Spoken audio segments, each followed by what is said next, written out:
చాలా తప్పిదాలు, చాలా అవకతవకలు జరుగుతూ ఉన్నాయి క్రిస్టియానిటీలో. ఒప్పుకుంటారా దీన్ని? అన్ని మతాల్లో జరుగుతున్నాయి. నేను క్రిస్టియానిటీలో అడుగుతున్నా. నేను అన్ని మతాల్లో జరుగుతున్నాయని చెప్తున్నా, ఇంక్లూడింగ్ క్రిస్టియానిటీ.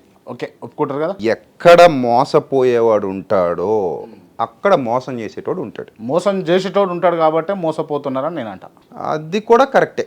కానీ ఈడ ఒకసారి మోసపోతే తప్పు అనుకోవచ్చు. ప్రతిసారి మోసపోతున్నాడు అంటే తెంగరోడు అయి ఉండాలి, లేదా తెలివి తక్కువ అయి ఉండాలి. అంటే అందరికీ అన్ని తెలియవు కదా బై బర్త్, మీలాగా మీకు తెలిసినట్టుగా. బై బర్త్ నాకేం తెలియదు, కానీ అంటే ఒక వ్యక్తి పరిణతి చెందాలి కదా. ప్రతిసారి దెబ్బ తగులుతున్నప్పుడు ఇది దెబ్బని తెలియాలి, కొంచెం లాజికల్ థింకింగ్ ఉండాలి. కొంతమందికి అది ఉండకపోవచ్చు, జీవితాంతం ఇంకా ట్రాన్స్లో బతికేస్తారు. కొంతమంది తెలివైన వాళ్ళు ఉంటారు, ఆలోచిస్తారు, అందరూ ఏం మాట్లాడుతున్నారో అన్నీ వింటారు.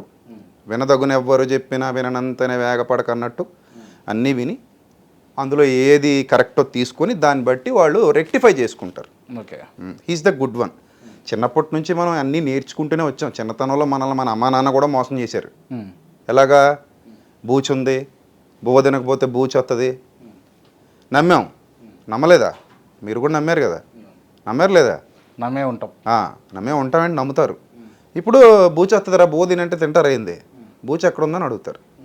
ఎదిగారు కదా, పరిణతి చెందారు. అలాగే ప్రతి మతంలో అందరూ పరిణతి చెందితే రైట్, మోసం చేసేవాడి మాయలో పడిపోకుండా మన విజ్ఞతతో, వివేకంతో తప్పించుకోవచ్చు. జాగ్రత్తగా